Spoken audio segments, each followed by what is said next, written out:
Ya. Tapi sebetulnya sih kalau dari sisi pendidikannya sebenarnya sama sih menurut saya, Sama kualitasnya aja ya? sama. Nggak ada, justru pandangan saya pribadi ketika saya ke MSU memang mereka keren sih, gedung sekolahnya, gedung kampusnya bagus, kemudian materi pembelajarannya udah keren saya lihat, kemudian juga banyak juga yang kuliah di situ, perangkat-perangkat daerah, pejabat-pejabat negara juga banyak yang kuliah di situ. Ya sebetulnya belajar ke luar negeri itu bukan untuk mencari mana yang bagus mana yang enggak sih, tapi mencari pengalamannya. Kalau kita tarik ke belakang, tokoh pendidikan kita itu Ki Hajar Dewantoro. Ki Hajar Dewantoro. Ki Hajar Dewantoro itu pernah mengatakan di Bapak pendidikan ya? Bapak kalau nggak pendidikan. salah ya? Bapak pendidikan. Jadi dimanapun bisa jadi tempat belajar kita. Jadi siswa itu belajar sesuai dengan kebutuhan dia. Jadi jangan sampai dihambat. Nah, prinsip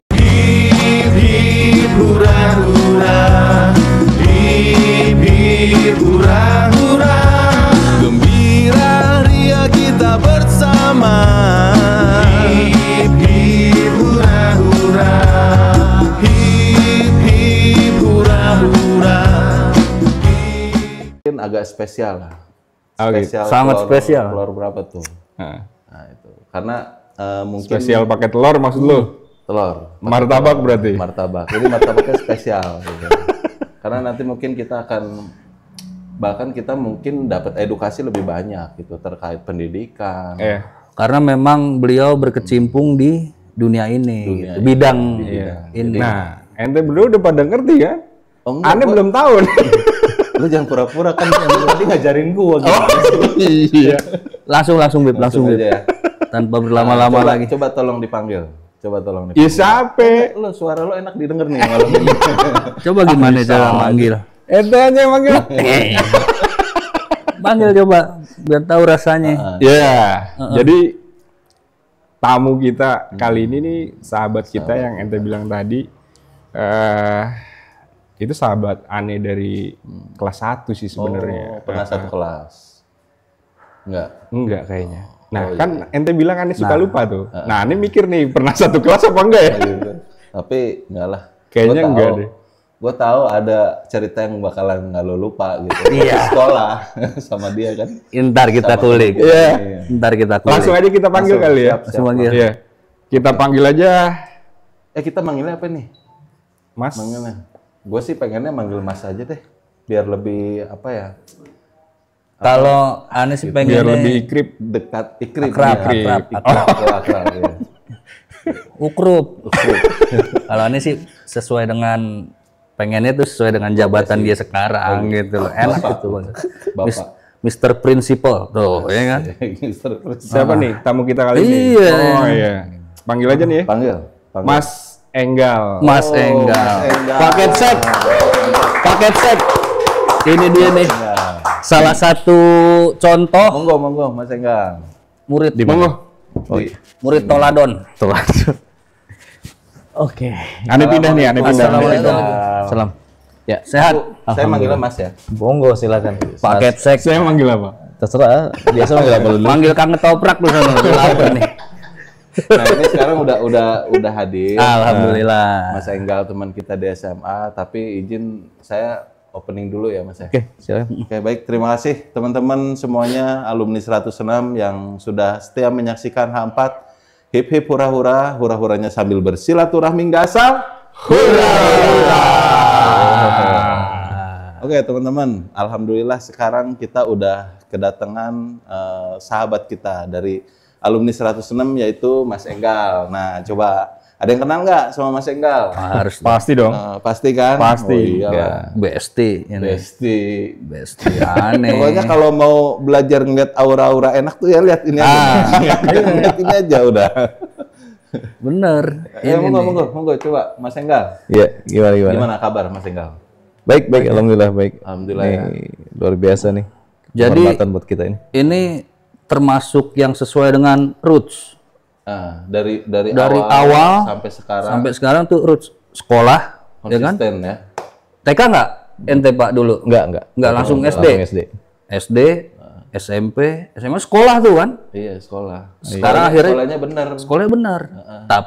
Ya ujungnya benar juga Ini jadi apa? kepala. Maksudnya bener apa nih? Ya bener, belajarnya bener, dapat peringkat gitu. Iya maksudnya Emang ente ujungnya nggak bener? Enggak, maksudnya ujungnya sekarang sesuai Ruth Sangannya bilang, jadi kepala sekolah. Jadi kepala sekolah, alhamdulillah. Mestinya begitu. Tepuk tangan dulu lah semuanya. Mantap. Tapi salah satu yang salah satu yang aktivitas beliau, salah satunya itu ya. Ya, salah satunya. Salah satunya itu, nanti yang lainnya monggo ditanyakan lebih lanjut gitu. Nah ini makanya Mas Enggal tuh kalau nggak salah saya taunya tuh kelas 3 doang sih. Iya. Kelas 1 gitu. Kelas 1. Tapi 1 2 tuh ya Blank. maaf gitu, saya tuh nggak merhatiin. Saya terlanjur merhatiin yang satunya, Mas. Ya. Iya. Siapa itu? Siapa itu? Iya. Siapa tuh? Udah langsung. Kelas satunya satu berapa? 15. 15. Jadi Ada yang nggak kelas nggak nggak teman-teman kita di sini? no. Wah, waduh ini di. Oh, itu lagi. Itu spesial. Biang. 15 Nur Ahmad ya, Nur Ahmad.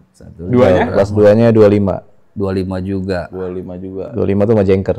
Bung Jang. Oh iya. Ya, kebetulan Jengker Resman tuh. Resman ya. Resman ya 25. Risman. Resman enggak kayaknya, Resman. Resmannya. Kakaknya kan? Kakaknya. Resman itu adiknya. Oh gitu. Heeh. Oh. Enggak tahu udah yang mana tuh yang Ya, ada. gue juga lupa. Coba deh, Man. Coba Coba di sini coba. di komen. Lu mana- Ente mana? ada apa kakak ada? Resman bukan Risman. Kelas 3? Resman. 3 IPA 1. IPA Kelas sama istrinya Bung Ibnu itu. Wih, Wih, IPA 1. nggak ada yang, berarti nggak Minder sekelas. nih. Nggak ada, Gak ada yang sekali sama kita. nggak ada sekelas, kita nggak beras kelas berarti. Enggak pernah. Tapi kita terhubung sama satu unit kegiatan siswa aja waktu itu ya. Iya, kalau sama ente kan di Rohis sempet Rohis. tuh. Kalau sama ini kan jalan temen pulang nih kalau sama dia nih. Oh, gitu. Naik kereta, Naik kereta. Gini-gini Rohis. Tapi Aneh naik juga kereta barengan. sempet rohis. Bareng. Sempet rohis ya? Sempet. Iya. Sempet rohis ya? Gitu. Lu sempet enggak lama. Kalau rohani Habis history. itu Rohani Islam. Rohani Oh, Islam. SMA. Iya. Sempet. Sempet. Rohani itu udah gitu pindah. Pindah.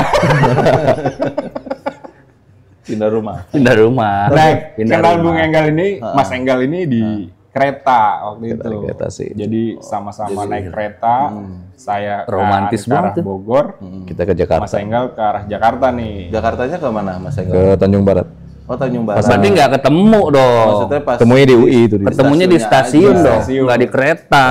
stasiun. Ya, lu ke sono di sini. Kan Oh berarti- iya benar. Sama naik di angkot bareng. Nah. dia Oh ya Tanjung Barat. Iya. Pernah juga ketemu Angkotnya kok setelah 100 lulus. 112 ya? Ya, saya sudah 112. Sekarang angkotnya masih ada kayaknya. gitu. masih. Masih ya? Gang Cepet ya? Gang 100. Iya, Gang cepet ya? Gang Bisa. 100 ya? Gang 100 ya benar. Kau tahu Gang 100? Hah? Jangan-jangan ada siapa di Ente sana? pernah inget nggak? Ane pernah nganter waktu itu sih ada Harim. Heeh. Ane nganter sampai depan Gang Cepet itu sampai warung pangkalan ojek. Heeh. Nah pada saat Ane balik kita ketemu. Oh iya. Apa iya? Ente mau naik angkot. Ente apaan yang mau? Ente turun angkot. Ane pengen naik. Oh. Papasan. Ini zaman SMA nih. Udah kuliah. Oh, udah. Udah. Oh, Waktu itu. oh, iya. Ane lagi libur dari London. Waktu itu lagi pulang ke sini. Iya benar-benar gitu. Liburannya. Iya, sekolah. Makanya nggak bakal lupa kita berdua nih. Walaupun nggak pernah sekelas, kena ketemu. Iya, ya di Rohis itu juga di Rohis. Kan perwakilan dari sekolah kita dulu yang camp di ini ya, Di Cibubur. Cibubur, Jambore. Jambore. Iya, iya. Oh gitu. Tapi kita sih dengarnya Mas Enggal ini salah satu murid yang berprestasi gitu kan. Masya Allah. Iya, makanya berprestasi itu kan ranking tuh. Iya. Iya, iya. Kalau rank Setahuannya dari kelas 1 deh ente ya. kelas 1 enggak sih. Kalau kelas 1 masuk kelas unggulan tuh 15 dulu tuh. Itu dari hasil NEM waktu itu kan. Dari NEM peringkat kelima dari 300 siswa. Wis. Waktu itu. Peringkat kelima dari 300 siswa. Ingat tuh. Yang peringkat satunya kan terus peringkat satunya si Eka tuh kalau nggak Bukan salah. Rahmat yang ke-9 gitu. Gua 8-nya tuh, Bang. Dari 8 yang depan. dari belakang. Cuman waktu itu ya di kelas 1 nggak terlalu menonjol karena banyak hal tuh. Terus keluar mental di kelas 25 waktu itu. Nah di 25 lumayan 5 besar nggak pernah keluar sih. Oh. Nah, Dari kelas 2 tuh udah mulai sampai kelas 3 ya. Kelas 3 sempat 3 besar di kelas 3. IPA 1 Jadi kelas 3 3 besar, 25 5 besar. Kalau kelas 1 1 besar. Saingannya sama Dewa siapa yang satunya. perempuan tuh yang anak Basket ya kalau nggak salah. Apa Oh, si- Mas Ibra tuh? Siapa pingkan? Bukan. Si Amel gitu mah. Kelas di Yang kelas berapa kelas nih? tiga. Amel gitu. Amel, juara satu. Amel. Satu Anika. Beda. Beda. Anika. Oh. Iya, salah lu, nggak Salah. valid. Salah riset. Nah, itu Kalau nggak salah berarti ada nggak sih gitu mata pelajaran yang paling disukain gitu Mas gitu? Kalau disukain SMA ya? dari dulu emang kalau kita ke matematika ya. Matematika. Sama kayak saya berarti. sama berarti salaman. Selamat doi. Dia apa nih? Bahasa. Dia ini Dia dia pasti udah lupa dia. masih lupa. Aneh pelajaran kosong. Bukan, Jam kos. Jam kos. sekalinya ada paling Anda paling suka pelajaran kosong, Ray. iya, benar-benar sama juga sih. Lah, tadi katanya matematika. Enggak sama juga sama kosong. Matematika. Kalau favorit ya. Nah, itu kenapa bisa suka sama matematika gitu? Oh, waduh suka aja sih ngitung gitu ya. Kayaknya nggak perlu banyak hafal gitu. Tapi sebetulnya jiwa kita IPS juga sih. Ada jiwa IPS, ada jiwa matematik juga sih. So kita juga suka sejarah dulu kan.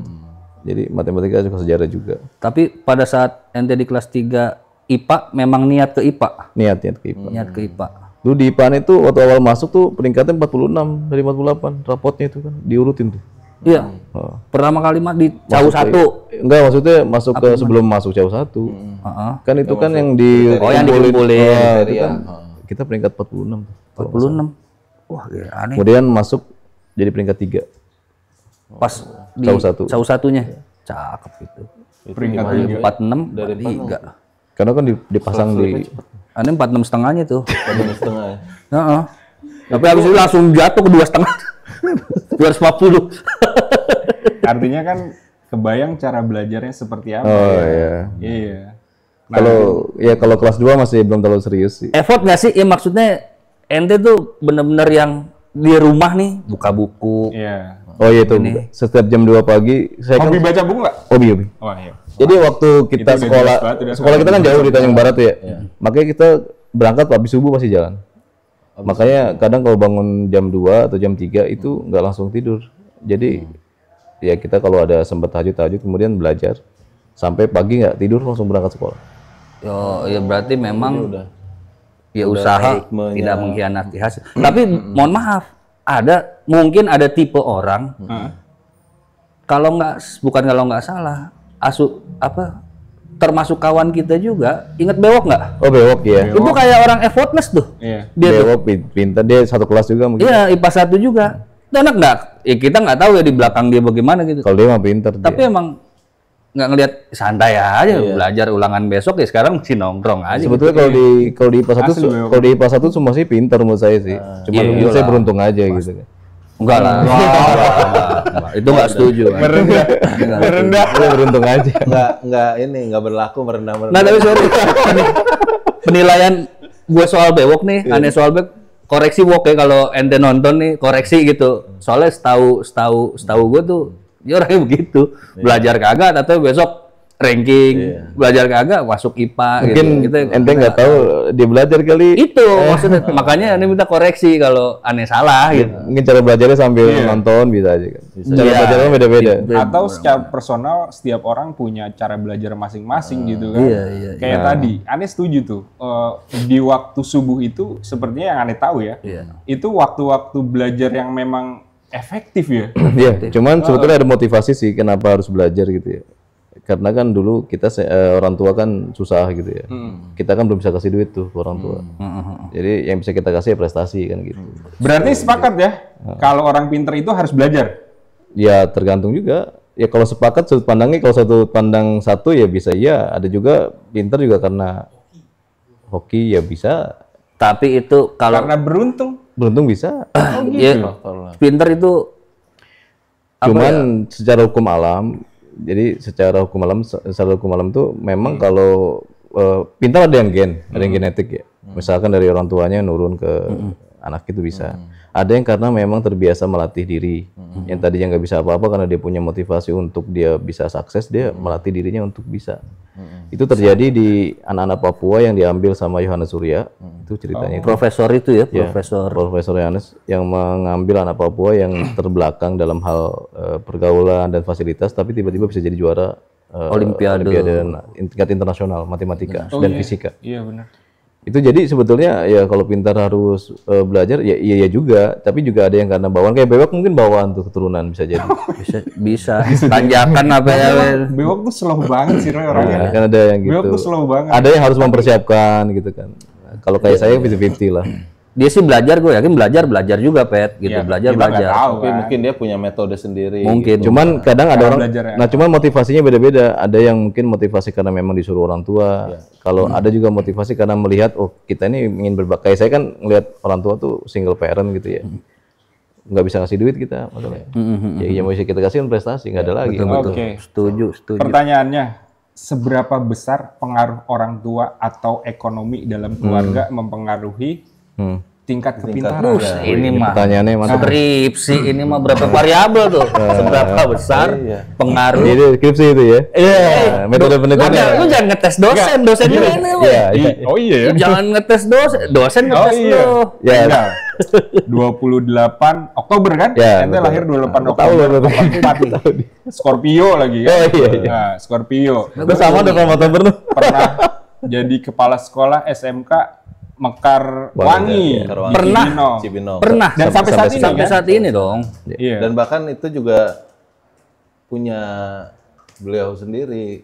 Ya. Sekolah itu. Jadi ya punya kita. Jadi bukan punya kita sih. Ya punya kita maksudnya sama-sama. Dikelola. Dikelola, kita mengelola. Jadi sebelum jadi kepala sekolah juga banyak tuh ceritanya panjang. Kita kuliahkan dulu pas lulus, nggak langsung kuliah. Ya. 2 tahun dulu sama Nur Ahmad tuh dulu nyari kerja bareng dia tuh. Dulu seker Bang Daman juga sama tuh. Sebelum ke situ nih, yang aneh tanya tadi, Oh yang tadi ya, yang berapa tadi besar tuh. pengaruh orang tua? Karena gini, Dia pengaruh aneh orang cerita tua. sedikit nih, perihal almarhum bokap. Jadi kebetulan bokap tuh atlet Bulu tangkis. tenis meja. Oh, tenis meja. Pingpong, ya. Iya. Dan waktu itu inget banget, aneh pernah minta diajarin teknik bermain tenis meja yang baik. Main tuh. Tapi saat itu menurut aneh cara ngajarnya itu nggak masuk gitu menurut aneh, karena dicemes segala macam gitu biar aneh kuat mungkin ya. Nah cuma balik lagi karena bukan tipikal seorang pelatih, hanya pemain, jadi transformasi melatihnya itu Delivery-nya. iya bukan delivery-nya itu seperti tidak pelatih sampai lah. gitu. Kalau- Nah dari iya. situ aneh udah males lagi main tenis meja tuh. Nah itu maksudnya itu ke ya. arah situ. Kalau Berarti ki- mempengaruhi siapa yang kalau seberapa pengaruh dari orang tua dan ekonomi Iya. ya. Sebetulnya kalau kayak orang perantauan kayak kita kan orang perantauan ya. Palembang Jadi, ya? Palembang. Jadi Wong itu, wong itu. Wong Kito Galo. Itu. memang ada semacam contoh ya. Jadi kakak Ani juga kuliah sambil kerja gitu kan. Jadi kalau seberapa besar, kalau orang tua kita kan orang tua zaman itu SD aja ibu saya nggak lulus. ya. SD nggak lulus, tapi nggak ada sih tekanan-tekanan untuk misalkan kita harus begini, belajar harus begini, enggak. Jadi sebetulnya tumbuh dengan inisiatif sendiri. Ya. Karena ibu kita kan jam 3 pagi juga bangun, nyiapin untuk dagang. Kan beliau ibu itu Wira swasta waktu itu. kan pegawai kantin Oh, di Sumit, Ya. di gedung Sumit. Jadi jam 3 pagi harus ready, Heeh. naik kereta dari Tanjung Barat tuh sampai Tebet, habis itu dia baru ikut bosnya ke kantin. Jadi dari jam segitu udah ada. Nah saya melihat itu tiap hari kan berpikir kan, kalau misalkan saya sekolah juga, dan alhamdulillah nggak pernah nunggak bayar, kita masih bayaran, saya ingat bayar 34.000 tuh sama masih ingat. Iya, Pak. Tuh sama masih ingat. Kurang lebih lah segitu. Sama masih ingat ya. 34.000 ya? Ya karena dulu bayar kan susah tuh, tapi ibu saya nggak pernah nunggak tuh, walaupun susah waktu itu. Gitu. Masya Allah itu. Jadi memprioritaskan, karena dia cuma pesan enggak, jangan sampai kayak mama nih jadi contoh kakak-kakaknya yang sudah punya pendidikan. Iya. Dan akhirnya berkembang tuh, oh berarti memang ya saya bilang kita belum bisa kasih duit ke orang tua gitu kan, belum bisa ngasih apa-apa gitu kan. ya. Makanya kita kasih prestasi gitu kan. Ya walaupun ya prestasi itu juga sifatnya kan sebetulnya nggak harus mutlak dari ranking sebetulnya. Iya. Tetapi ya cuma itu yang bisa kita kasih ke saat itu kan. Nah waktu itu yang kita kejar. Iya. Dan saat itu ibu saya juga bilang, tapi ibu nggak bisa nguliahin. Waktu itu udah bilang gitu. Jadi kita lulus nggak bisa langsung kuliah tuh karena memang nggak punya biaya. Oke. Keterbatasan itu ya. Nah, tapi dengan kita nggak punya biaya justru kita termotivasi tuh. Jadi jangan sampai harapan orang tua tadi kita kandasan gitu kan. Makanya terpatri itu dalam diri tuh. Ya oke, teman-teman udah pada kuliah mungkin ada yang keterima, banyak yang keterima di perguruan tinggi negeri, ada yang di swasta. Pokoknya langsung kuliah rata-rata kan ya. Karena memang target SMA kan memang lanjut ke yang lebih tinggi. Cuman kita waktu itu saya enggak 2 tahun serabutan. Setelah SMA, Iya, Setelah lulus. setelah lulus tidak langsung kuliah. enggak, saya cuma dikasih warisan sama orang tua tuh KTP DKI doang waktu itu. PDKI. KTP DKI. Modal untuk cari Kerja, ya kan? Dulu kita KTP di DKI di Pancoran, lama kita di Pancoran. Jadi dari semangat itu makanya kita kerja tuh nggak langsung jadi serabutan, kadang jadi mas sales buku, kemudian door to door, saya sempat jalan kaki juga nyari kerjaan dari pabrik ke pabrik gitu kan. Bareng sama Nur Ahmad tuh itu juga tuh sama. Cuma dia lebih beruntung dia langsung kerja tuh. Nah, kita pas tahun kedua saya di Sanyo, dia di mana? Di Cikarang ya kalau nggak salah tuh. Sampai sekarang. Tempat tuh, ya. sekarang iya. Kalau di Sanyo saya pernah kerja di Sanyo yang di Simpangan tuh dulu tuh. Simpangan Depok. Kita sempat masuk situ. Iya. Yang Cihu itu Cuman nggak sampai selesai. Maksudnya Ciboy apanya? ini pabriknya. Ya. cewek mulu sih. Ah, itu dia maksudnya tuh. Dia yang nyambungin kan. Cihu emang dia. Iya. Iya. Iya benar.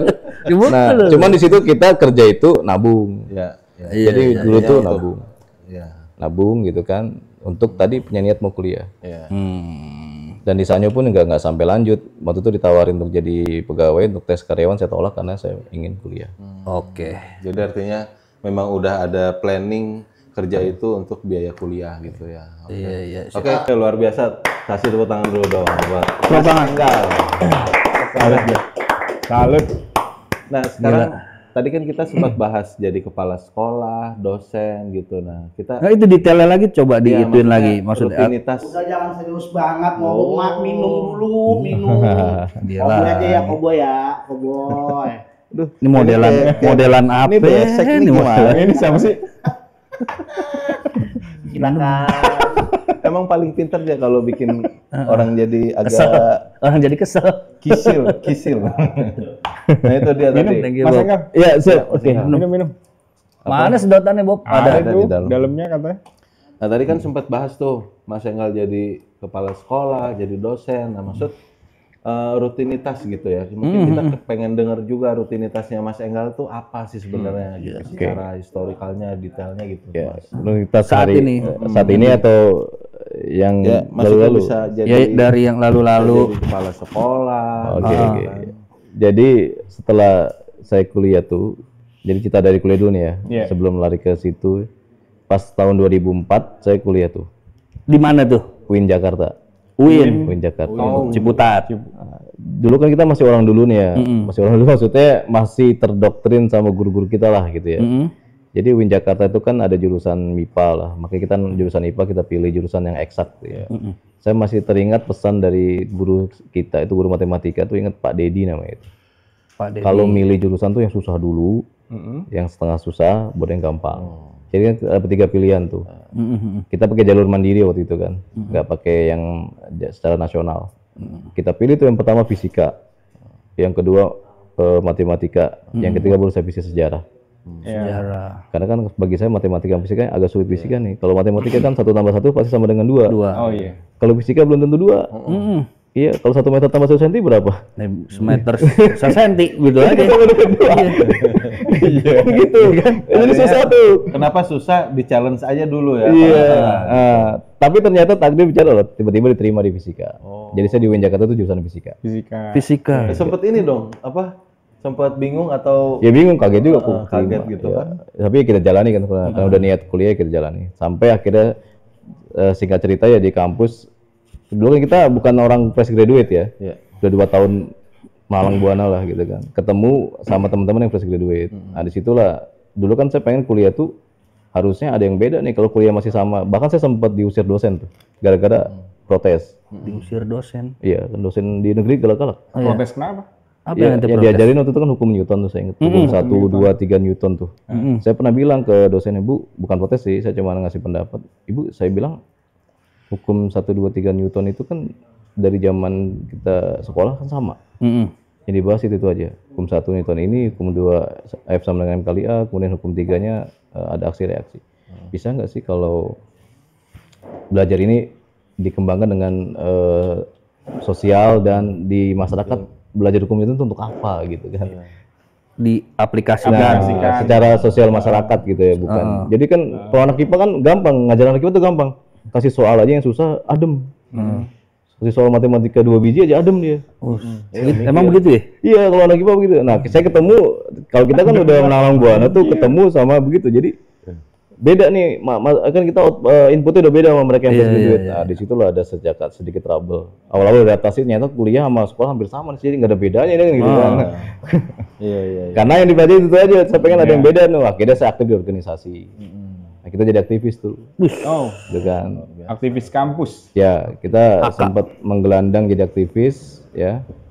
Kita tidur di masjid, di sekretariat. Dulu kan sempat tinggal di Tanjung Barat, ibu masih di sana. Saya jarang pulang. 2004 ya? Berarti 2004. Nah, saya 2005 jadi aktivis sampai 2006 tuh. Sempat nyalon jadi presiden BEM jurusan. BEM jurusan. Gara-gara Newton. sempat nyalon. Gara-gara perut. Gara-gara Newton doang. Tapi terpilih. Kalah. Siap. Ya karena kan di situ jurusan IPA tuh kan hegemoni politik nasional tuh berpengaruh juga saat itu di kampus. Jadi orang-orang IPA itu identik kepada orang-orang yang cenderung dekat dengan LDK gitu kan.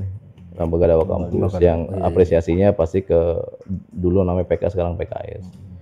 Dulu saya aktifnya di PMII namanya. Pergerakan Mahasiswa Islam Indonesia yang condong kepada Banem atau underbownya NU. Ada juga teman-teman HMI, mungkin HMI, kalau HMI. nah kita tuh musuh tuh HMI sama PMI itu tapi kalau udah keluar mah enggak sih sebetulnya, cuma di dalam doang gitu. Secara Musuhnya maksudnya bukan musuh berantem, tapi kita berpikir tentang mempertahankan ideologi kita saat itu. Saat itu kan era saya UIN tuh lagi euforianya tuh untuk aktivis. Nah setelah itu keluar lulus jadi sarjana dan saya waktu kalah frustasi berhenti jadi aktivis langsung ngajar. Oh, dari situ. Kampus. Waktu enggak ngajarnya di bimbel untuk bertahan hidup kan saya biaya sendiri bertahan hidup. Iya. Jadi untuk bertahan hidup saya ngajar di bimbel Primagama waktu itu. bimbel Primagama. Primagama tuh pernah saya protes juga karena Bimbingan belajar ya. ya. Pernah saya ngebimbing anak yang males misalkan itu ya. Di sana kan bilang kalau jadi saya sempat protes kepada Primagama tuh kalau ada anak yang cuma datang ke kita cuma minta dikerjain PR itu saya nggak pernah mau, kamu harus belajar.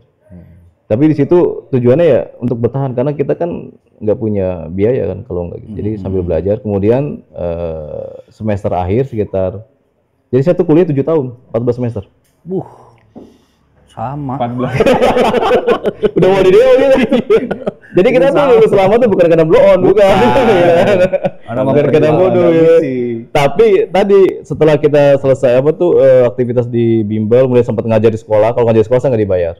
Itu murni saya membantu teman-teman pondok pesantren waktu itu dan panti asuhan untuk ngajar matematika waktu itu. Terus setelah itu ditawari kerja sama kakak, ada relasi. Jadi saya karena butuh budget yang lebih tinggi gitu kan. Bimbel saya kasih ke teman, kemudian saya mulai bekerja. Awalnya OB. Oh, yang waktu itu nawarin saya itu terus saya nggak bisa kan. Iya kali ya. Lu nggak saya dong lihatnya. Jadi OB nih ngelap-ngelap meja. Gue nggak relate nih. Gue nggak nyambung. Sedikit. Oh iya. Lama-lama dari OB jadi staff, kemudian lama-lama jadi manajer marketing. Nah, itu tadi aneh sanggah dulu sebentar yang ente bilang sekelebat tadi ente di ponpes, ente di sekolah nggak dibayar gitu kan, ngajar. Iya, nggak itu bayaran ente tuh. Oh, Setelah itu ya kan? Iya, benar. Setuju nggak? Setuju nggak lo? Ente bridgingnya arahnya ke situ. nah Itu Allah yang bayar. cuman saya di Mustino Agung lah. cuman kita kerja di kampus swasta. Nah, dari awal staff, kemudian naik jadi manajer marketing. Kalau di kampus swasta itu butuh marketing, pemasaran. Nah, saya besar di marketing. Kampus mana tuh? Di Tangerang ada, namanya dulu kita ada kelas kerjasama namanya di Setiami, sekarang jadi institut. Nah saya belajar di Setiami banyak. Setiami itu grup LP3I, yang punya Pak Sarial namanya. Nah Pak Sarial itu guru marketing saya. Jadi di situ berkembang. Jadi manajer belum genap usia 25 tahun, kemudian punya anak buah hampir 5 sampai 7 sampai 10 kalau saya lupa. Terus belum lulus kuliah. Belum lulus masih, kuliah. masih nyambi lah bahasa ininya ya. Tapi karena tadi saya tuh bisa lulus bukan karena saya hebat, mungkin doa ibu saya kali. Ketika ibu saya di Palembang mungkin pas, tapi waktu itu saya pilihan tuh. Pas saya pengen lulus, wah, lulus pun ribut dulu sama Kajur kan sampai rame itu waktu itu. Tapi ya dengan lobby ya, aktivis kan walaupun ribut bisa ngelobi ya. Iya. Oh, iya. Lobby, Boleh nih, lobby. belajar. Walaupun kita debat, habis debat kita cium tangan ya kan selesai itu kan. Itu Jadi namanya. tetap kan saya hormati, namanya dosen harus kita hormati. Jadi saya tetap ingin selesai dengan cara yang baik. Nah, mungkin yang menyelamatkan saya doa ibu kali. Setelah itu di kerjaan saya memberikan pilihan ke pimpinan, saya mau selesai. Cuman kata bos, udah lu atur aja. Nah disitulah saya bimbingan sama dosen itu pulang kerja bimbingan. Bimbingannya di luar kampus. Oh, jadi Ngejar Selama 1 bulan saya ngejar dan alhamdulillah selesai. Jadi 1 tahun di tahun 2011 bulan Juli saya sidang. Selesai, jadi 2004 saya masuk, 2011 baru selesai. 7 tahun. 7 tahun. tapi itu bukan karena itu balik lagi bukan karena tidak pintar. Tapi situasi dan kondisinya. Situasi dan Ya, kondisi akhirnya kan kita, dibarengi oleh proses perjuangan dan doa mempertahankan kehidupan. Tapi saya juga berpikir kita bisa selesai mungkin karena doa ibu kayaknya sih. Itu yang paling dominan kalau menurut saya. Nah setelah itu 2011 juga saya langsung nikah tuh. Setelah lulus saya nikah. Nikah sama istri dan kemudian istri juga tuh adik kelas saya di kampus. Oh, iya. Tapi nggak pernah ketemu. Oh gitu. Tapi dia kenal saya karena saya aktivis jadi kenal. Wih, iya. Artinya nggak ada proses Enggak, cuman kenal 3 Pacaran gitu lah ya, pacaran gitu. Kita kenal 3 bulan langsung nikah. Kenal 3 bulan, saya kalau hidup saya nggak nikah nggak bener nih. Makanya setelah saya lulus saya nyari orang, saya mau ajak nikah siapa nih? Nikah umur berapa waktu itu? 27. 27 tahun. Enggak sebegitunya ente menilai diri ente yang udah prestasi ini masih nggak bener, Bib. Gimana kita? Ya karena kan nggak bener gini, kita kan sering ya nikah Masih dianggap nggak bener gitu. ya, jadi kalau bener saya harus punya istri nih gitu kan, harus punya istri, makanya saya nikah. Dan menikah itu waktu itu cukup singkat, kan dikenalin sama adik kelas, sama teman organisasi. Awalnya cuman kenal 3 bulan, saya lamar, kemudian menikah. Jadi Juli saya lulus, November saya nikah di tahun yang sama. Tapi secara ini nih, sorry lagi apa? Tadi secara ente melanjutkan ke jenjang yang selanjutnya kan tadi sempet nggak langsung tuh dari SMA. Iya, 2 tahun. Ya kan 2 tahun 2 tuh tahun. ente serabutan kerja. Tapi secara karir dia akselerasi nih. Ninggalin kita, iya dong 25, belum 25 udah jadi. 27 udah manajer, udah. Tadi manajer umur berapa? 25 ya. 25. Udah manajer, udah punya anak buah kan. Ntar dulu, kita umur 25 apa? Emang? Gue jujur masih nenteng botol, Maksudnya?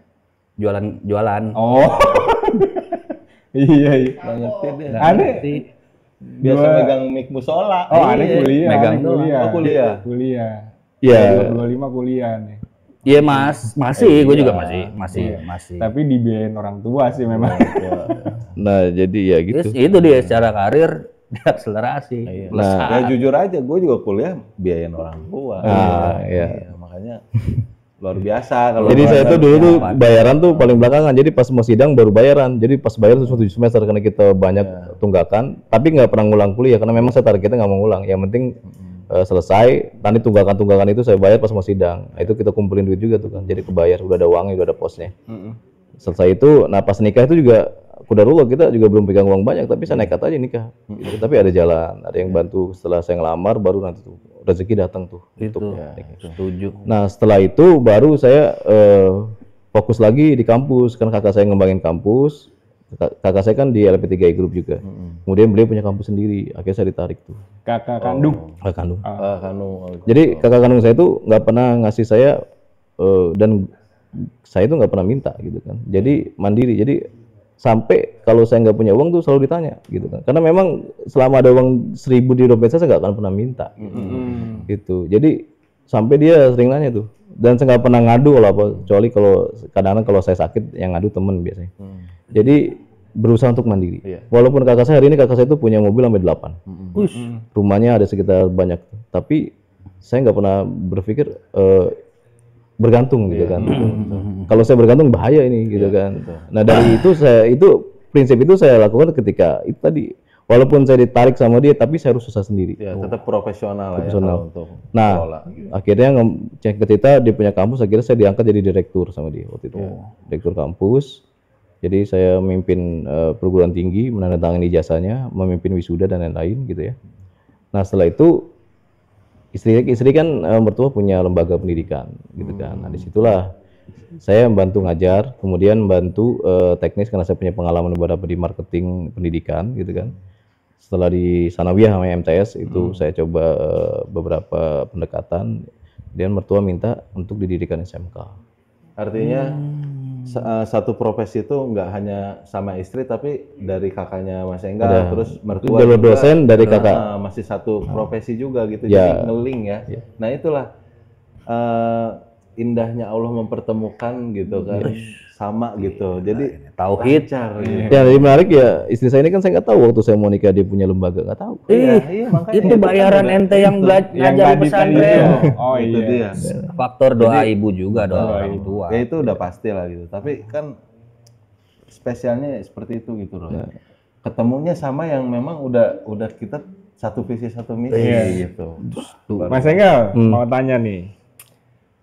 Kan sekarang ada fenomena seseorang belajar di luar negeri nih. Oh, yang lagi trending tuh ya. Bahkan Kabur aja dulu. sepertinya Hashtag kabur aja dulu itu. Iya, bukan hashtag bukan kabur bukan aja dulu. bukan cuma buat belajar ya. Iya, iya. Ini arahnya kita di dunia pendidikan, Pendidikan. lah, maksudnya gitu. Nah, menurut Mas Enggal nih, apakah memang sistem pendidikan di negeri Sini, kita itu sini ya, belum Oh, Itu baik? gimana sih gitu? Fenomena sistem pendidikan di negara kita tuh menurut Atau gimana gitu? Antum loh? Kok gimana tuh? sampai ada situasi seperti itu gitu? ya itu sebetulnya tergantung karena kita terframing gitu ya. Sebetulnya kalau sistem pendidikan di kita tuh kalau dari sisi kita lihat dari sudut pandang apa dulu gitu kan.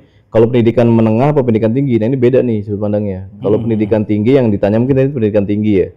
Nah kalau pendidikan tinggi saya pernah studi banding ke MSU namanya, Management Science University di Malaysia itu ya. Memang Entes tuh dibanding ke sana? sana datang Woi, iya. ke MSU. bareng. Iya. Mantap. Itu jadi kalau saya lihat dari sejarahnya histori, sebetulnya Malaysia itu banyak belajar dari kita awal-awal di sekitar tahun 70-an ya. Iya, betul. Itu udah jadi. Kemudian mereka mungkin serius belajarnya gitu kan. Tiba-tiba hari ini malah secara normatif ya. Itu kita agak sedikit tertinggal dengan Malaysia hari ini. Tapi sebetulnya sih kalau dari sisi pendidikannya sebenarnya sama sih menurut saya, Sama kualitasnya aja ya. sama. Nggak ada justru pandangan saya pribadi ketika saya ke MSU memang mereka keren sih, gedung sekolahnya, gedung kampusnya bagus, kemudian materi pembelajarannya udah keren saya lihat. Kemudian juga banyak juga yang kuliah di situ, perangkat-perangkat daerah, pejabat-pejabat negara juga banyak yang kuliah di situ. Ya sebetulnya belajar ke luar negeri itu bukan untuk mencari mana yang bagus mana yang enggak sih, tapi mencari pengalamannya. Jadi ketika kita mencari ilmu kan nggak sebatas satu titik. Kalau kita mencari ilmu itu, kalau seorang dosen perlu mencari ilmu membandingkan dengan sistem di luar itu perlu. Perlunya kenapa? Karena dia akan melihat nih. Kalau perguruan tinggi itu kan dia harus meneliti, harus ada penelitian. Penelitian ini kan masuk ke jurnal Scopus, itu jurnal internasional namanya Scopus. Kalau di nasionalnya namanya jurnalnya Sinta. Jadi di situ harus memiliki pengetahuan terkait tentang penelitian yang mendalam. Gitu. Secara analisa. Jadi kalau dari sisi teknisnya sih sebetulnya di kita juga udah banyak yang kampus-kampus yang hebat ya. Banyak banget udah kampus-kampus yang hebat. Cuman mungkin karakter aja sih. Karakter sama kesungguhan person to person aja menurut saya sih. Dan kadang biayanya lebih terjangkau di luar. Nah, itu juga masalah tuh. Setuju. Ente pernah dapat beasiswa? Pernah. Nah, Pernah. kira-kira nih, Saya S3 juga beasiswa. S3 beasiswa? Beasiswa. S3. Udah kelar? Belum. Oh. Ini harus dikejar tahun ini kan. Beasiswa itu untuk orang yang pintar atau bisa yang biasa-biasa aja tapi bisa gitu loh. Gimana sih caranya? Jenis beasiswa kali. Enggak sih, kalau kenapa harus pintar tuh mungkin karena anggarannya nggak ada, makanya cari yang pintar. Oh, alah. Jadi kan kalau semuanya direbut, kalau nggak diseleksi, nggak cukup dananya. Iya, gitu kan. artinya ada seleksi dulu gitu ya, Ya, untuk mendapatkan beasiswa itu. sebetulnya saya mengatakan nggak ada orang bodoh sih, maksudnya nggak. Semua orang tuh pintar. Jadi kan kepintaran tuh menurut Hasoni Bloom tuh ada tingkatannya, ada kognitif, Iya, ada iya, afektif, ada psikomotorik. Definisi pintar nih. Nah, kalau yang kayak ranking 1, 2, 3 nilai 10 sampai 100 itu kan kognitifnya. Iya. Kita dapat peringkat di kelas, nilai bagus itu kan kognitifnya. Nah, psikomotorik sama afektifnya apa? Afektifnya itu adalah kejujuran, kedisiplinan, dia punya integritas, datang nggak pernah telat, nggak pernah berbohong, itu afektifnya. Sopan sama orang tua, gitu kan. Itu efektifnya. Nah, kalau psikomotorik kayak tadi nih, Ibnu saya lihat jago main gitar tuh psikomotorik. Orang jago nyanyi gitu kan. Nih, kayak teman kita jago itu psikomotoriknya. Jadi sebetulnya punya kelebihan masing-masing. Bobby motorik berarti. Nah, psikomotoriknya itu lebih Saya juga dominan. sebenarnya Maksudnya, rencana nih ntar dulu, Bobby motorik apa? Anda mau tanya dulu nih, Bobby motorik gimana maksudnya? Jago, ahli, Ahli apa? copet. Motorik banget tuh. Nah, beasiswa tapi gini, sorry Mas. Tangan Nah, tadi cepet. dibilang motorik tuh. psikomotorik. Psikomotorik itu saya bisa nyanyi gitu. Nah ini rencana sih saya sama Roy nih mau bikin lagu judulnya tuh berhubungan sama matematika. Waduh. Nah dulu nih, Bisa di-spill nggak? lu main nembak aja, gue gak ngerti. Jadi Bisa, ya, beneran. kalau beasiswa itu nggak harus pintar sih. Nggak harus pintar Nggak ya? harus pintar. Jadi tergantung dia dapat beasiswa dari mana. Oh, oke. Kalau saya kan dari organisasi, dapat nih rekomendasi organisasi, saya dapat beasiswa dari Pergunu, saya dapat beasiswa. Jadi Pergunu itu Persatuan Guru-Guru Nahdlatul Ulama. Jadi saya dapat beasiswa S3 ya untuk studi lanjut ya. Waktu S2 saya sekuliah bareng sama istri dulu tuh. Kalau dosen kan saat itu harus S2. Jadi kalau saya pengen jadi dosen harus S2 selesaikan dulu. Nah karena ke depannya mungkin, dan saya sekolah S3 ini bukan karena gengsi juga atau bukan karena gelar ya, tapi memotivasi anak. Tujuan saya itu. Ketika anak ngisi biodata orang tuanya, pendidikan S3, dia motivasi nih supaya Oh dia iya pendidikan. benar. Siap. Itu tujuan saya gitu. S1, Dan enggak, taruh dulu, berarti S2, S3. secara legalitas akademis, dosen itu harus S2. Harus S2. Bukan karena pemahaman keilmuannya gitu. Itu bisa. Soalnya kan ada beberapa yang Itu bisa jadi dosen tamu. dosen tamu ya. Bisa. Tapi kalau dosen secara administratif dia harus secara undang-undang ya. Heeh. Itu harus S2. Oh. Nah sekarang S3 jadi apa? Rektor?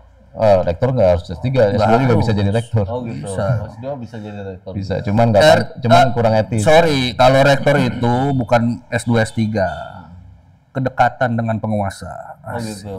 Wih, Rektor itu jabatan politis. Asik. Rektor bisa dibilang jabatan politis. Jabatan itu maksud gua. Aktivis juga. Saya kangen musola.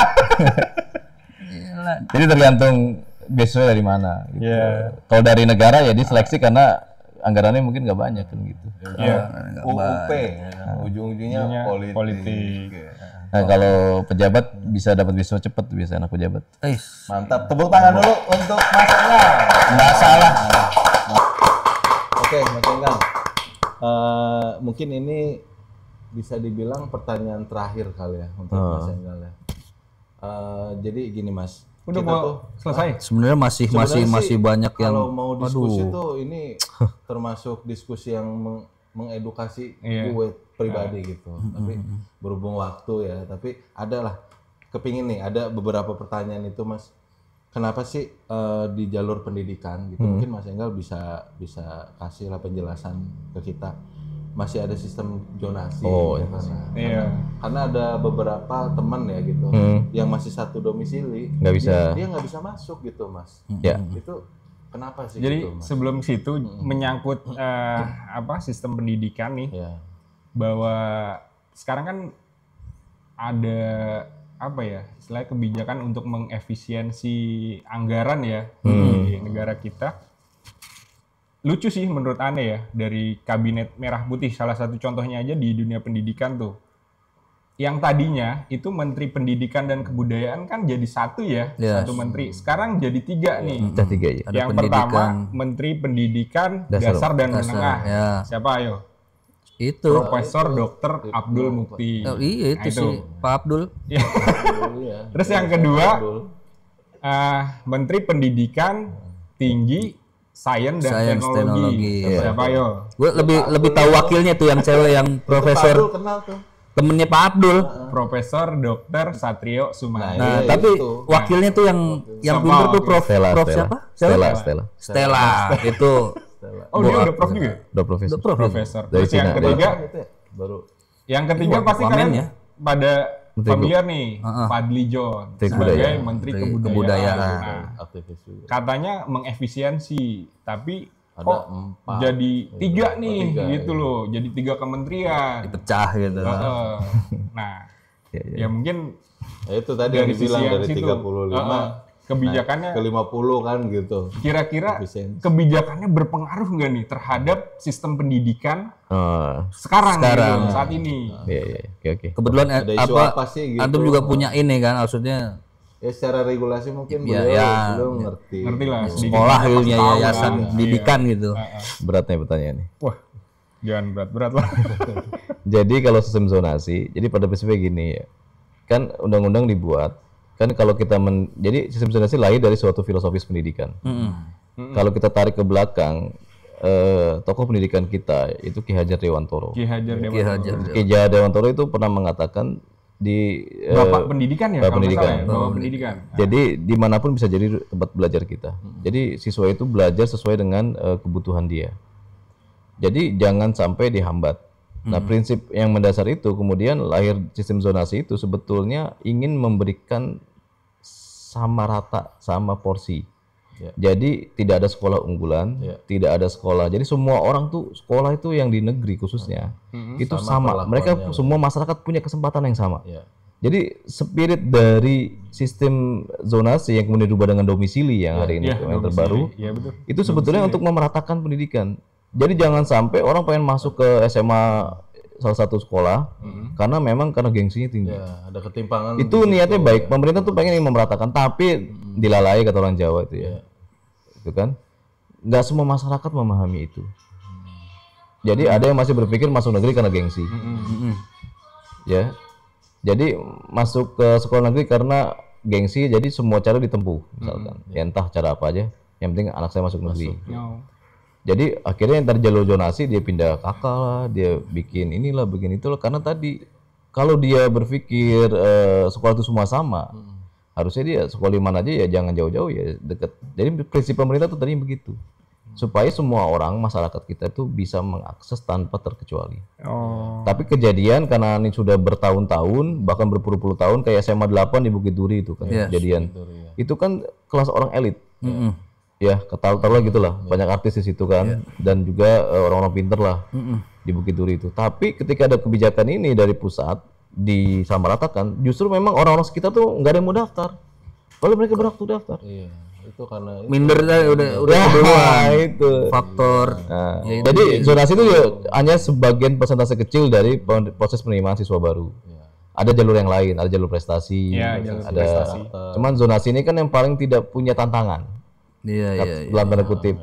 Nah, supaya ini adil, maka dibuat sistem zonasi supaya bayangkan warga sekitar kok nggak bisa sekolah, sedangkan sekolah banyak dari luar itu kan tidak adil secara regulasi administrasi kan. Harusnya yang di sekitar yang ini harus diprioritaskan dong. Makanya diambil persentasenya sekitar berapa persen tuh saya lupa. Mungkin antara 5-10% dari zonasi. Cuma lagi-lagi masyarakat kita yang tidak kadang-kadang berpikir, wah saya pengen banget ngotot tuh orang tua di situ.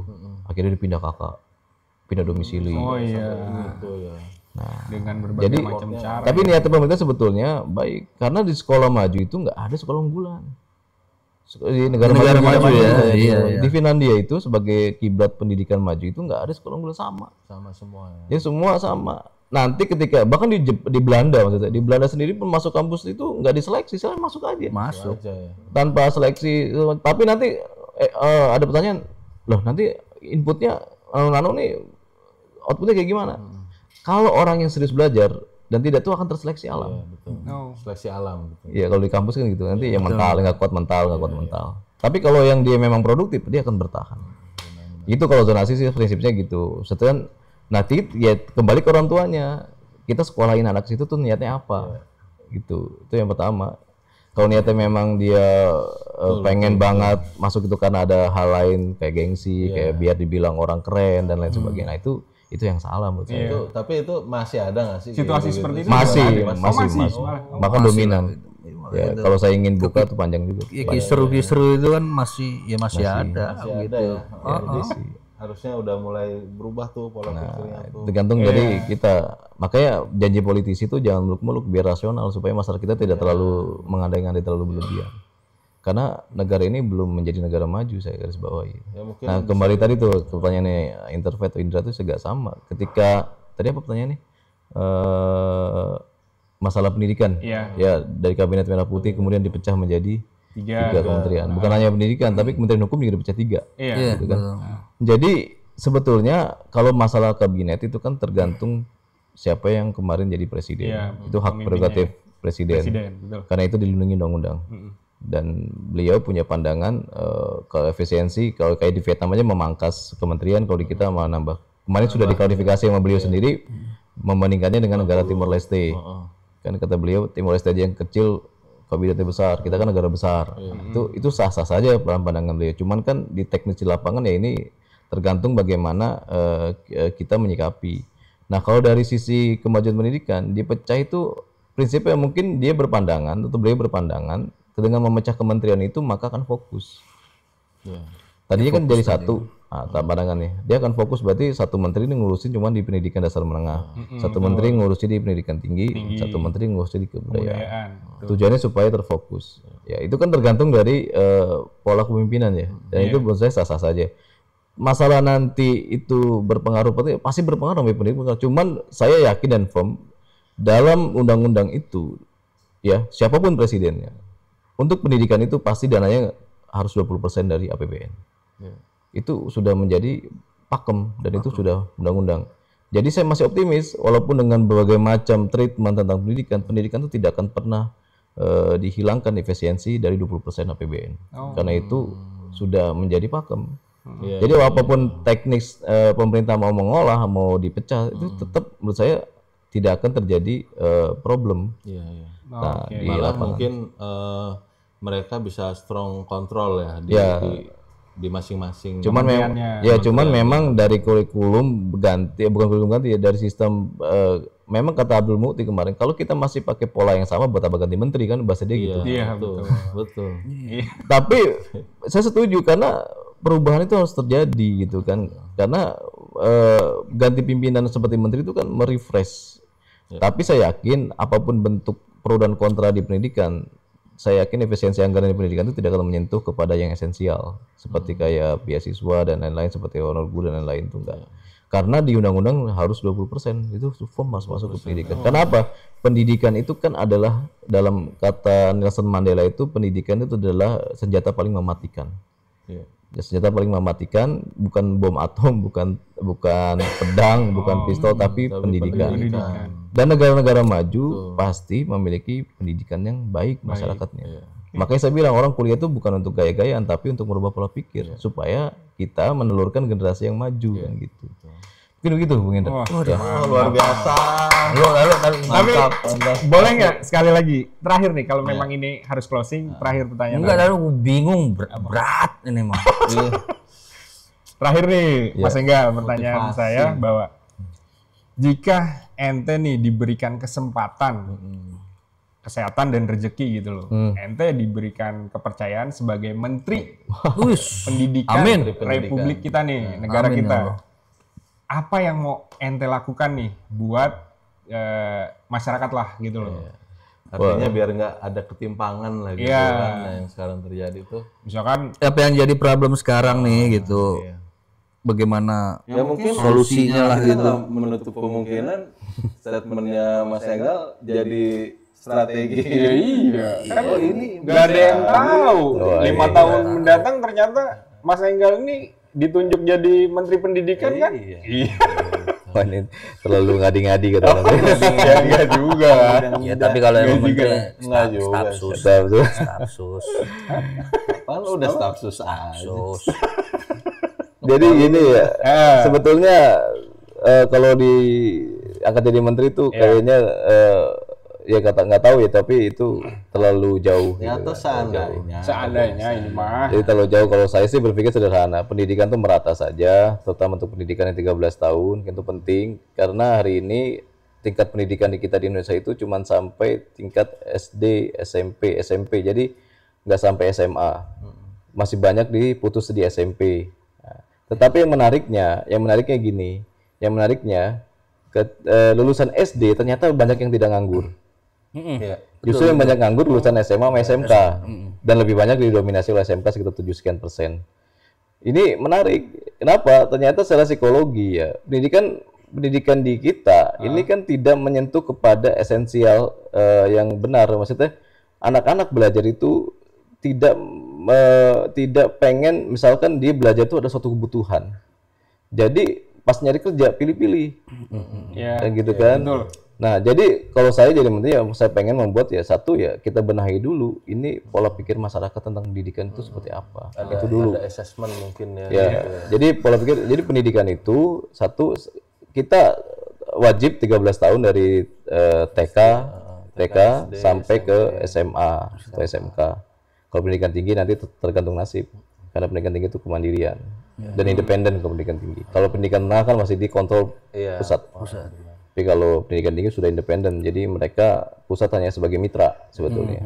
Dan secara undang-undang memberikan bantuan secara undang-undang. Tapi sebetulnya untuk mengembangkan SDM itu adalah independen kampus itu sendiri. Itu ya. Nah, kalau sekolah dasar dan menengah, ya mereka harus dipantau. Karena tadi itu adalah pendidikan wajib. Nah, kalau saya ditanya jadi menteri, ya ini saya pusing karena saya juga belum pernah jadi menteri gitu kan. Tetapi paling utama ya strateginya Udah masuk. Iya. ya tadi semua itu kan kalau bicara masalah kementerian kan semua program pasti kan berbasis anggaran. Nah, disitulah yang paling utama untuk menjadi negara maju kita harus bisa mengelola anggaran dengan baik. Teknis. Berarti paling enggak sekjen. Setjen. Ya. Jadi Sekjen sih.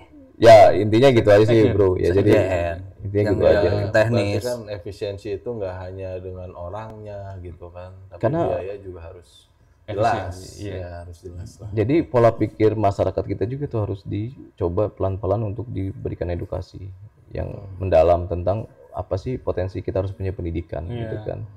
Jangan sampai kita paksa, malah orang kita paksa untuk sekolah malah jadi nggak sekolah. Betul. Kan ketika banyak orang putus sekolah kita datang program kesetaraan. Nah itu waktu itu di era Menteri Anies, kalau waktu Anies pernah jadi menteri, itu kan dia menggaungkan sekolah kesetaraan karena banyak orang yang putus sekolah. Iya. Contohnya atau ambasadornya itu langsung Menteri Susi yang saat itu dia nggak punya ijazah SMA, Iya. dia langsung disuruh sekolah paket C. Seorang menteri itu nggak lulus SMA tuh Bu Susi. Nah disitulah proyeknya Pak Anies ketika supaya ternyata pendidikan itu penting. Akhirnya supaya orang mau sekolah itu Bu Susi jadikan contoh. Menteri aja masih mau sekolah, akhirnya dengan itu berhasil loh, orang pada mau sekolah. Iya. Kesetaraan karena itu ada undang-undangnya, jadi boleh andai kata dia putus sekolah dia bisa ikut sekolah di kesetaraan.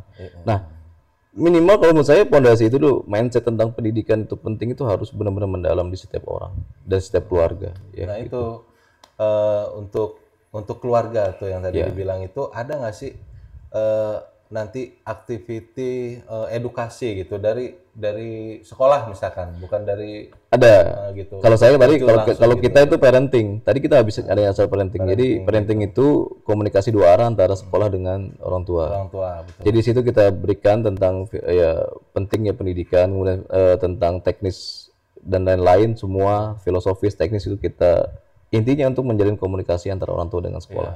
Biar mindsetnya ya kita change mindset orang tuanya dulu supaya Jadi kalau kita anak-anak muda ini bisa memutus mata rantai tentang esensi pendidikan tadi, maka dia akan menghilangkan tadi rasa malas, rasa tidak penting sekolah itu akan putus. Jadi di situ tugas kita sebagai pendidik, khususnya makanya guru itu juga lumayan berat ya. Dia harus memutus mata rantai kemiskinan dari pendidikan. Jalan pertama untuk memutus mata rantai kemiskinan itu ya dari pendidikan. Pendidikan. Nah ini karakter guru tanpa tanda jasa. Nah, ini kayak gini. Iya kan? Kayaknya itu masih jadi PR Oh iya. panjang itu.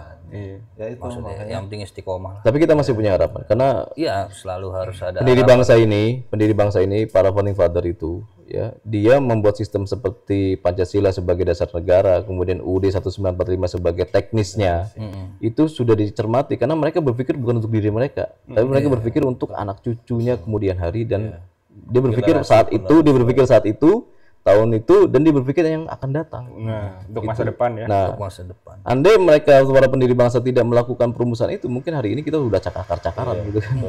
Bisa jadi. Setuju. Dan untuk meningkatkan tadi ya, maka kita semua ini berperan nih, tetangga, saudara, tentang edukasi tentang pentingnya pendidikan. Siapapun itu ya. Ya, Nah, ya. mungkin itu. Yang bisa saya bilang. Luar biasa. Satu lagi Ini tuh kawan kita alumni. Mantap. alhamdulillah gitu ya. 106 bukan main-main loh lulusannya. Benar. Iya dong. Iya, Iya. benar. Iya, sekelas Bobby sama Jiren juga itu lu aset luar biasa, aset bangsa. Oh itu Oren Boy. Keren boy. Sama Keren. Bobby Ya itu boy. mungkin ya ini tuh serunya mungkin karena kita udah jadi kepala keluarga gitu. Ya, bisa. Nah kita tuh justru harus pola pikirnya harus dimulai dari sekarang nih, untuk anak-anak kita nih, untuk teman-teman juga yang alumni 106 gitu mungkin perlu gitu Jadi, coba berdasarkan riset nih ya. Jadi anak kita tuh meniru kita tuh paling dominan ya. Jadi yang membuat, jadi ada dua sebetulnya modal dasar mindset pendidikan itu berubah untuk menjadi negara maju atau siswa yang punya potensi, yang punya kualitas, itu ada dua. Pertama, utamanya satu itu pendidikan karakter. Dan pendidikan karakter itu ada dua, ada karakter moral, ada karakter kinerja. Karakter moral itu adalah karakter kinerja itu pintar. Orang ini pintar, cerdas. Tapi kalau dia tidak punya karakter moral, maka kepintaran, kecerdasannya akan dibuat untuk korupsi. Ya, kalau dia punya karakter moral, dia punya kejujuran, dia punya integritas. Karena kita sama-sama Muslim misalkan, di agama kita kan diajarkan tidak boleh nyolong, tidak boleh ini, tidak boleh berbohong, dan itu meresap dalam dirinya. Dan dia punya karakter moral, maka itu komplit. itu akan ikut. Jadi dia pintar dan juga dia jujur, dan dia pintar juga dia adil gitu kan. Oh, iya. Tapi kalau salah satunya timpang, maka itu ya. Jadi pendidikan karakter itu yang paling utama sih sebetulnya dibanding pendidikan yang lain. Dan kalau dalam agama kita kenal akhlakul karimah. Tuh, Bob. Itu. Masya Allah. Mantap nih. Gue sih jujur ya, gue berat nih untuk Isi closing. semua. Isi semua. Berat untuk closing itu. Lo Gue aja bingung nimpalin bagaimana yang diomongin bener. Iya. Iya benar. Tapi artinya dari pembahasan tadi kita tidak membandingkan suatu kebijakan dari pemimpin yang sekarang dengan yang lalu, tidak seperti itu. Karena memang sistem di kita kan sudah memilih demokrasi, dan pilar demokrasi kan partai politik. Itu sudah menjadi pakem yang kita pilih. Jadi para pendiri bangsa sudah memilih itu. Ya, partai politik itu kan sebetulnya sebagai media atau pilar dari demokrasi itu sendiri. Maka ketika mereka menang dan dipilih langsung oleh rakyat, ya, maka ya kita harus sebagai ini ya kita harus ikuti. Karena memang Siapapun pemimpinnya itu yang terbaik ya buat terbaik. kita. Jadi dia itu sudah dilindungi undang-undang. Jadi karena kita berdasarkan undang-undang, kita nggak bisa dong secara ego. Tapi mengkritik boleh, mengkritik boleh, tapi tidak juga langsung menyalahkan. Ya gitu. Tapi juga harus dikritik. Kalau tidak dikritik nanti kebablasan. Itu penting juga. Jadi ada check and balance. Makanya sebetulnya dalam sistem demokrasi itu penting juga ada oposisi. Karena posisi ini akan membalancekan supaya negara ini tidak ugal-ugalan.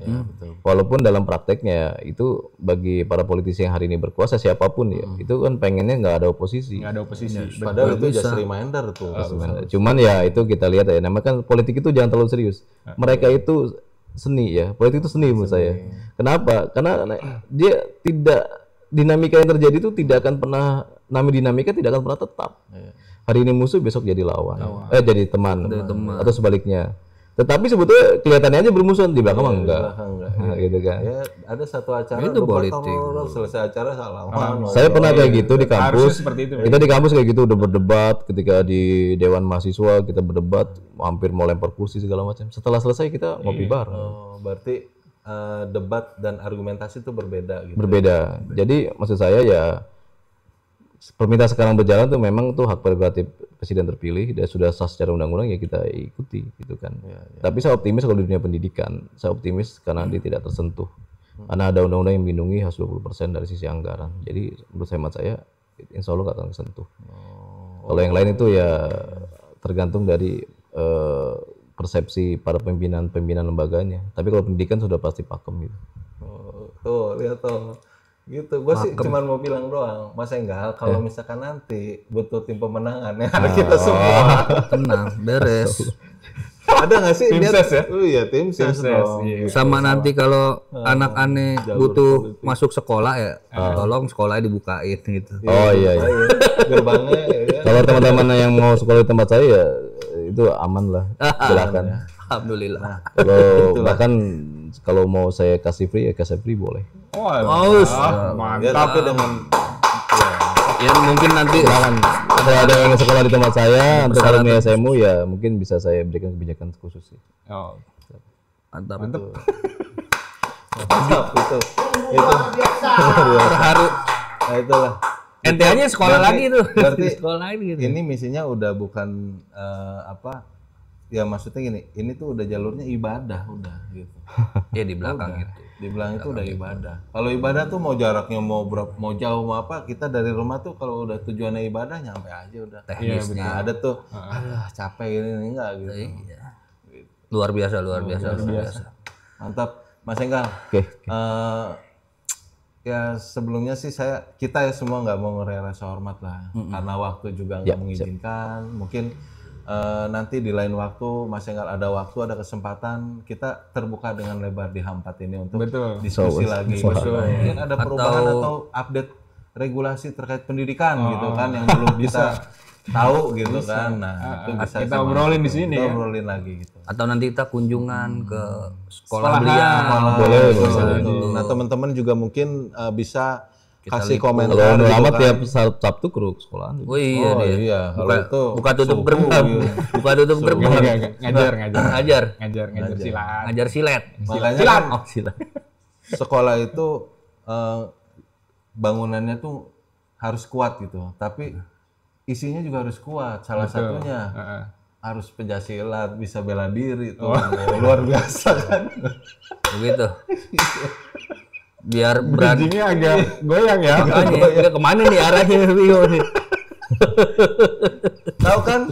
Bang Rahmat kan tahu kan? Nah, udah ini yang waktu itu di sini kaget-kaget tuh. Orangnya ada. Horor pokoknya omongan dia, tapi dekat sama Mas Enggal juga. Iya, besti.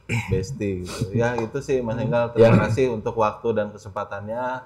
Mudah-mudahan semuanya yang jadi niat hajat dari Mas Enggal nih yang udah tercapai atau belum itu dilancarkan. Amin. Amin. Dan selalu disehatkan ya kan Mas Enggal dan keluarga. Amin. Gitu. Dan jangan lupa Mas mampir-mampir ke sini gitu. Oh siap.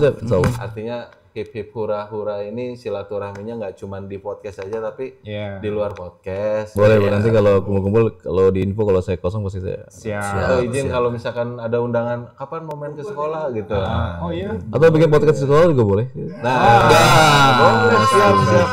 Ya, Boleh nampilin. Siap. Ya. Mantap. Sangat bisa itu. Boleh silakan kalau mau bikin podcast sekolah ya monggo silakan. Terbuka aja 24 jam itu Bang. Tuh, nanti teknisnya kita ini nih. Terima kasih. Terima kasih. Oke, teman-teman nggak nyangka juga ya diskusi malam ini tuh sama Mas Enggal itu jadi motivasi juga buat kita. Mungkin teman-teman juga yang udah jadi kepala keluarga gitu, ibu rumah tangga yang sudah mempunyai keturunan gitu kan bisa lebih update lagi terkait pendidikan nanti untuk anak-anak kita gitu. Terima kasih atas waktunya, kesempatan dan kesetiaannya teman-teman, terutama alumni 106 menyaksikan H4 Happy Hura-Hura. Hura-huranya sambil bersilaturahmi nggak asal. Hura-hura. Wassalamualaikum. Waalaikumsalam warahmatullahi wabarakatuh. Mantap. Makasih.